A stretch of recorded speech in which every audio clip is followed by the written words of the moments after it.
स्थानीय निकाय के लिए राजस्व इकट्ठा करती है। ऑप्शन है सेल्स टैक्स, गृह कर, इनकम टैक्स या शिक्षा कर। तो ये गृह कर इसका आंसर होगा। स्थानीय निकाय लोकतांत्रिक विकेंद्रीकरण की ओर उठाएगा महत्वपूर्ण कदम है। संविधान के तहत 72वां संविधान द्वारा इन्हें संवैधानिक दर्जा प्रदान किया गया है। स्वयं हेतु राजस्व गृह कर से प्राप्त होता है। पंचायतों, नगर निगमों और नगरपालिकाओं के चुनाव हेतु संबंधित क्षेत्र को छोटे छोटे निर्वाचन क्षेत्रों में विभाजित किया जाता है, जो कहलाता है वार्ड कहलाता है।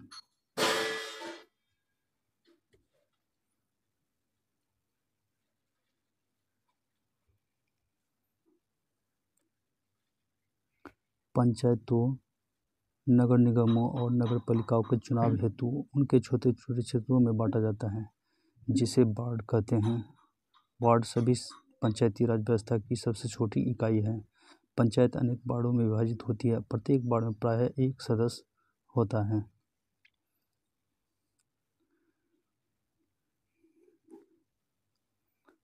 लोकतंत्र एवं विकास के लिए पंचायती राज संस्थाओं के पुनर्जीवन पर LM सिंघवी समिति को कब नियुक्त किया गया था? तो यह 1986 में नियुक्त किया गया था।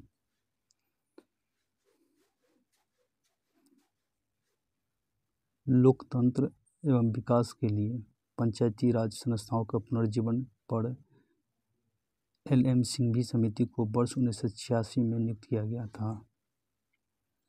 इस समिति द्वारा पंचायती राज को संवैधानिक स्थिति प्रदान करने की प्रस्तुति की गई है। इसके साथ ही इस समिति ने पंचायत चुनावों को गैर दलीय आधार पर कराने को भी अनुशंसा की थी।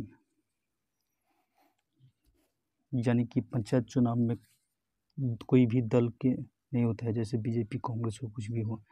पंचायत चुनाव के लिए योग्य व्यक्ति के लिए निर्धारित न्यूनतम आयु 21 वर्ष है।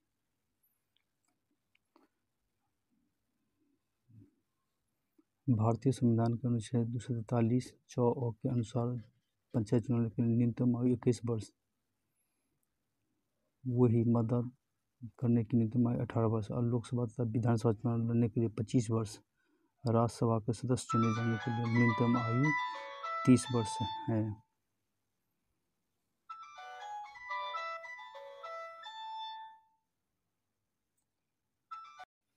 महापौर निम्न किसका प्रमुख होता है? तो ये नगर निगम का प्रमुख होता है।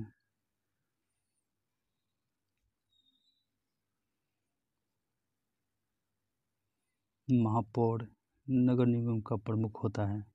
मेयर के लिए प्रत्येक 5 वर्ष में नगर निगम का चुनाव किया जाता है।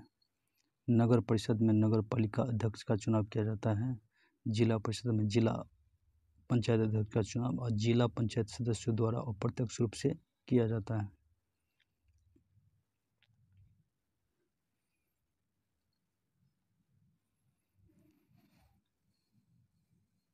भारत में पंचायती राज व्यवस्था को लागू करने वाला प्रथम राज्य राजस्थान है।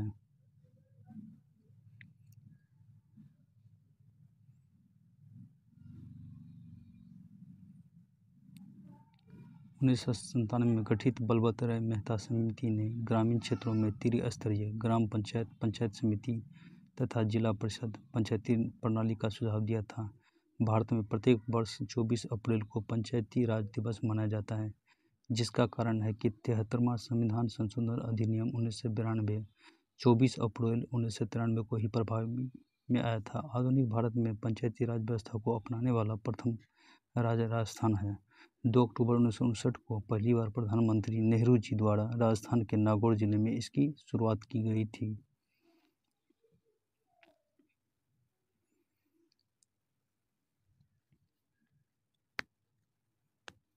सर्वप्रथम त्रिस्तरीय पंचायती राज किस राज्य में अपनाया गया है? राजस्थान में। ये ऊपर में आप लोग व्याख्या देख लिए हैं। किस राज्य में सर्वप्रथम पंचायती राज की शुरुआत की गई? वही दोबारा क्वेश्चन, राजस्थान।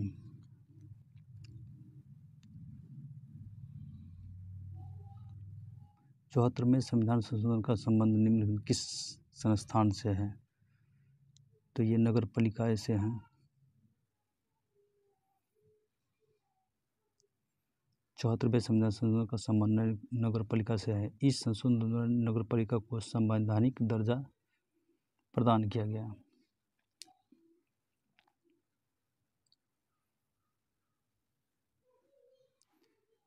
इस अधिनियम के द्वारा संविधान में एक नया भाग 9 क तथा 18 नए अनुच्छेद एवं एक अनुसूची 12वीं जोड़कर नगरों में स्थानीय शासन के विषय में विस्तृत प्रावधान किया गया।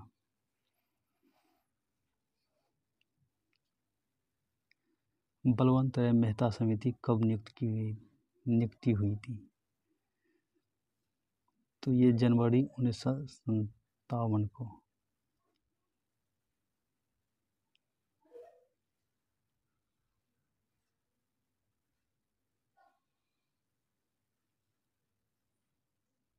सन 1957 को योजना आयोग ने बलवंत राय मेहता की अध्यक्षता में सामुदायिक परियोजना एवं राष्ट्रीय विकास सेवाओं के अध्ययन दल के रूप में एक समिति बनाई।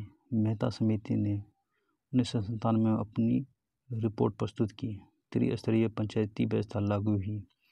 समिति ने ग्रामीण स्थानीय शासन के लिए त्रिस्तरीय पंचायती प्रणाली का सुझाव दिया, जो निम्न प्रकार है: ग्राम स्तर पर ग्राम पंचायत, खंड स्तर पर पंचायत समिति, जिला स्तर पर जिला परिषद,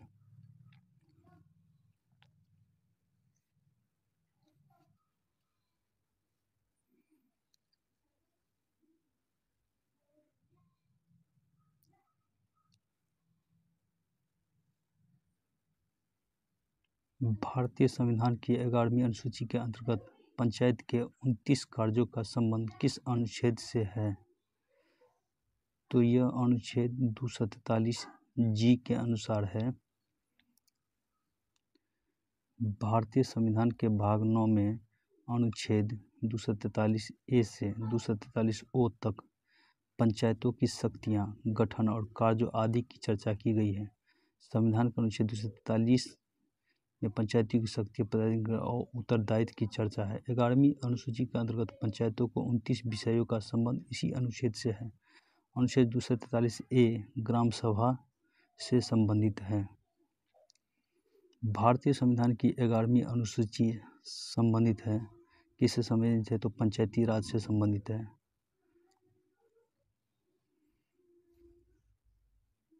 ग्यारहवीं अनुसूची पंचायती राज से संबंधित है। इसमें पंचायतों के अधिकार क्षेत्र के 29 विषयों का उल्लेख किया गया है।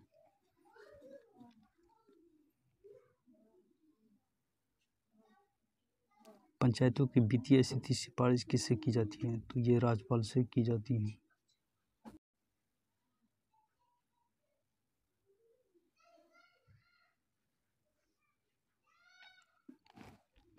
राज्य का राज्यपाल प्रत्येक 5 वर्ष के बाद पंचायतों की वित्तीय स्थितियों की समीक्षा के लिए वित्त आयोग का गठन करता है।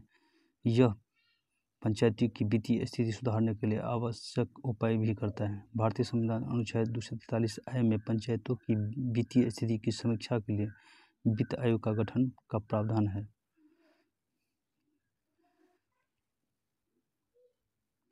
तिहत्तरवां संविधान संशोधन लागू नहीं है। किन किन राज्यों में लागू नहीं है? तो ये नागालैंड, जम्मू कश्मीर और मेघालय में लागू नहीं है, जबकि मणिपुर में लागू है।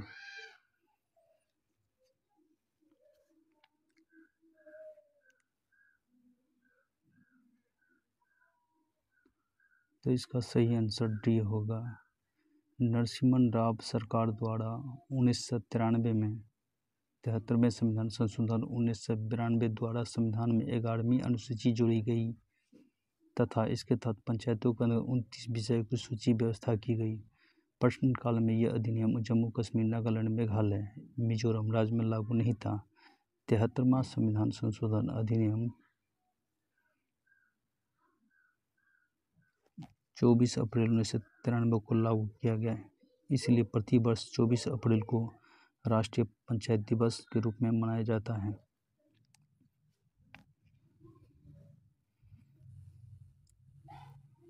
इसको ठीक से करंट से मिला लीजिएगा।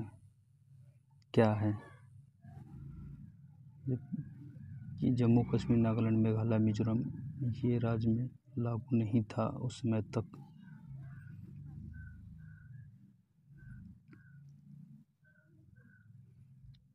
अगला क्वेश्चन देखते हैं।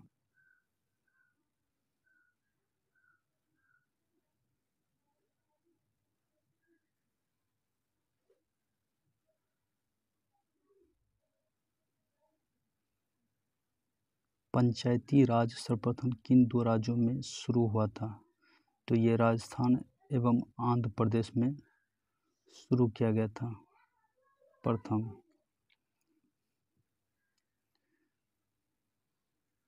तिहत्तरवां संविधान संशोधन अधिनियम 1992 के द्वारा संविधान में भाग 9 अनुच्छेद 243 में 16 नए अनुच्छेद जोड़े गए।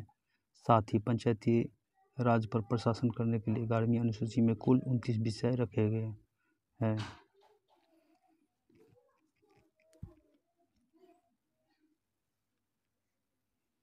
पंचायती राज का सबसे मुख्य भाग क्या है? तो ये ग्राम सभा है।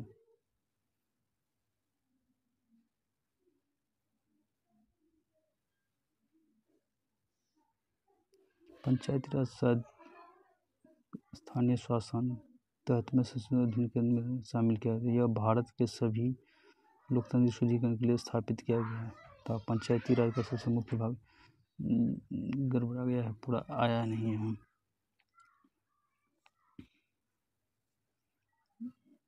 चलिए मुखिया उप मुखिया का चुनाव के बारे में देखना है, क्या क्वेश्चन दिया हुआ है। ग्राम पंचायत के चुने हुए सदस्य उप मुखिया का चुनाव करते हैं।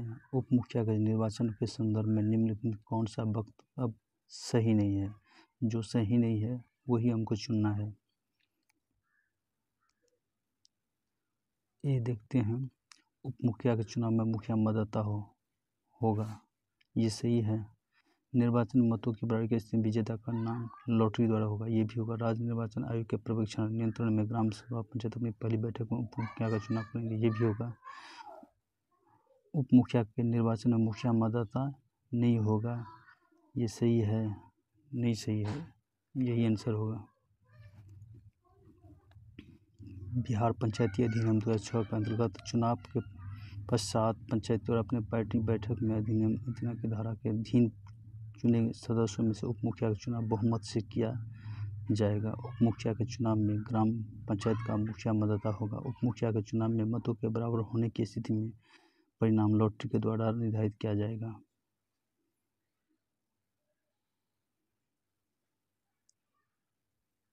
ग्राम सभा एक या अधिक संख्या में निगरानी समिति का गठन कर सकती है।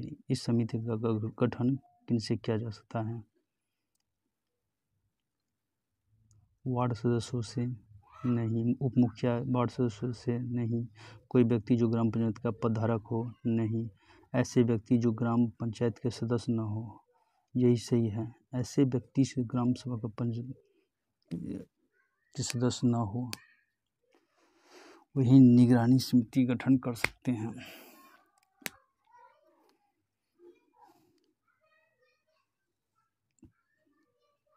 जिसमें व्यक्ति रहेगी जो ग्राम पंचायत के सदस्य नहीं हो। अपील की सुनवाई में ग्राम कचहरी में न्यूनतम पंचों की गणपूर्ति नियमतः क्या होनी चाहिए? तो ये 7 होनी चाहिए, 7।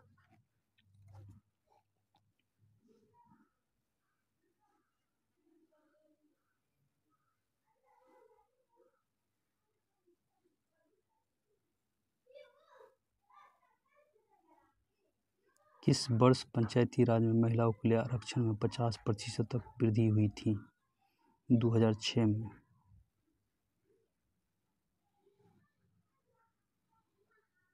बिहार के पंचायती कानून में महिलाओं के लिए 50% आरक्षण का प्रावधान बिहार पंचायती राज अधिनियम 2006 के जरिए किया गया था। यह आरक्षण सामान्य तथा आरक्षित दोनों महिलाओं के लिए उपलब्ध है।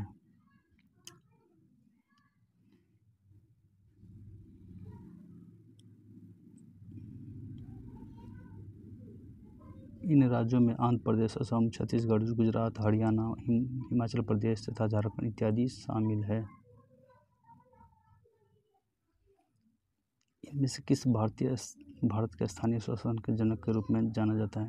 तो लॉर्ड रिपन को स्थानीय शासन के रूप में जाना जाता है। लॉर्ड रिपन को स्थानीय शासन का जनक माना जाता है। रिपन ने भारत में वर्ष 1882 में स्थानीय शासन की नींव रखी। लॉर्ड रिपन 1880 से 84 के बीच भारत का गवर्नर जनरल था। ग्राम पंचायत में कोई सदस्य हस्तलिखित आवेदन मुखिया को समर्पित कर त्यागपत्र दे सकता है। आवेदन समर्पित करने के कितने दिनों के बाद त्यागपत्र प्रभावी माना जाएगा? तो ये 7 दिनों के बाद प्रभावी माना जाएगा। बिहार पंचायती राज अधिनियम 2006 के धारा 19 के अनुसार ग्राम पंचायत के कोई सदस्य ग्राम पंचायत के मुखिया को स्वयं लिखकर अपनी सदस्यता से त्यागपत्र दे सकेगा और उसका पद ऐसे त्यागपत्र की तिथि से 7 दिन के बीतने पर रिक्त हो जाएगा, बशर्ते कि 7 दिन की अवधि के अंतर्गत वह मुखिया को स्वयं लिखकर अपना ऐसा त्यागपत्र वापस न ले।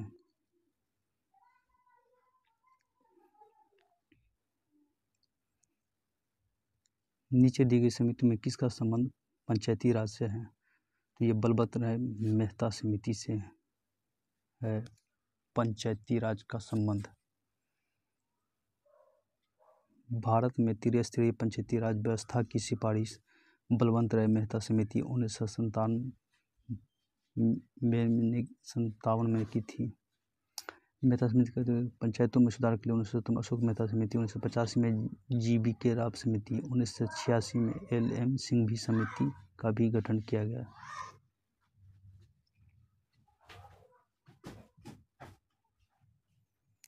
पंचायत राज के त्रिस्तरीय प्रणाली के शीर्ष पर कौन है? तो सबसे शीर्ष पर है जिला परिषद।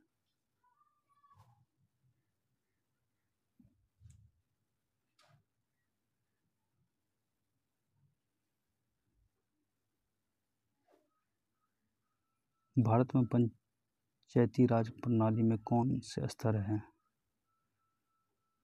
ग्राम पंचायत, पंचायत समिति, जिला परिषद।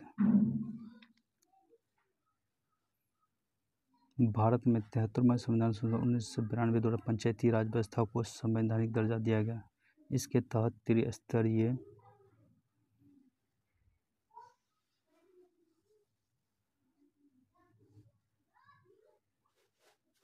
पंचायती राज प्रणाली अनुच्छेद 243B अपनाई गई, जिसके तत्वाधान में ग्राम स्तर पर ग्राम पंचायत, मध्यवर्ती स्तर पर पंचायत यानी खंड समिति या ब्लॉक पंचायत तथा जिला स्तर पर जिला परिषद की व्यवस्था की गई। पंचायती राज पर अशोक मेहता समिति की स्थापना कब की गई है? ये 1977 में की गई है। भारत सरकार ने 1970 में अशोक मेहता की अध्यक्षता में पंचायती राज संस्थाओं में सुधार के लिए समिति का गठन किया। इस समिति ने अपनी रिपोर्ट वर्ष 1978 में प्रस्तुत की गई। पंचायती राज लागू किया गया है कब? 1959 में की गई है।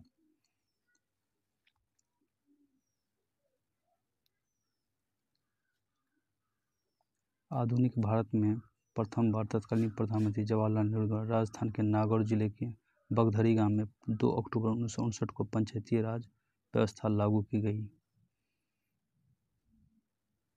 खंड विकास अधिकारी किसका प्रशासनिक प्रमुख होता है? तो यह पंचायत समिति का होता है।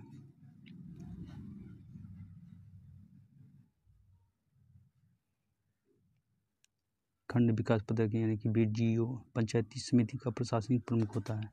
यह ब्लॉक स्तर पर योजना एवं विकास से जुड़े सभी कार्यों में क्रियान्वयन का पर्यवेक्षण करते हैं।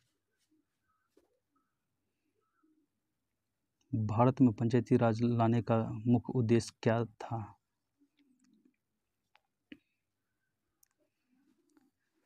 तो राजनीतिक स्थिति का विकेंद्रीकरण कर उन्हें कैबिनेट मंत्री को न था, नहीं। ग्रामीण क्षेत्रों में रोजगार उत्पन्न करना था, नहीं। समुदाय का विकास, नहीं। राजनीतिक शक्तियों का विकेंद्रीकरण कर उन्हें आम जनता को देना था। यही सही है, यानी कि D आंसर राइट। मुख्य उद्देश्य सत्ता राजनीतिक शक्तियों का विकेंद्रीकरण कर उन्हें निचले स्तर अर्थात आम जनता तक पहुंचाना है। इसके लिए भारत में मुक्त त्रिस्तरीय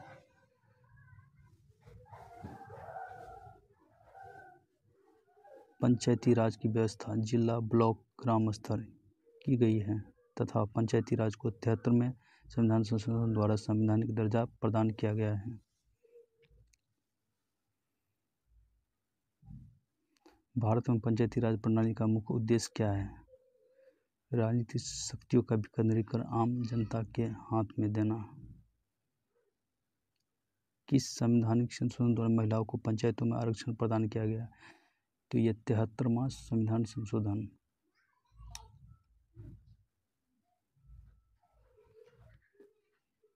तिहत्तरवां संविधान संशोधन 1992 वर्ष 1993 से प्रभावी द्वारा संविधान जोड़े गए भाग 9 के तहत पंचायती राज व्यवस्था को संवैधानिक दर्जा प्रदान किया। इस संशोधन के तहत जोड़े गए अनुच्छेद 243D के तहत सभी पंचायतों में महिलाओं के लिए 1/3 आरक्षण की व्यवस्था की गई। 1/3। निम्न तिथियों में से किस तिथि को पंचायती राज संस्था के संविधान 73वां संशोधन अधिनियम 1992 द्वारा संवैधानिक पद दिया गया है? 13 अप्रैल 1993, 20 दिसंबर 1993। इसमें कोई ऑप्शन सही आंसर नहीं है।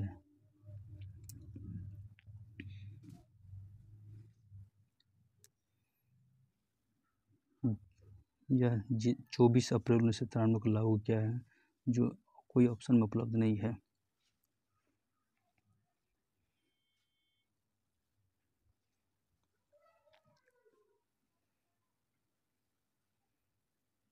निम्न कमेटियों में कौन सी एक पंचायती राज संस्था से संबंधित नहीं है? PBN राव कमेटी, ये पंचायती राज संस्था से संबंधित नहीं है। बाकी LM समिति, अशोक मेहता समिति, बलवंत राय मेहता समिति शामिल है।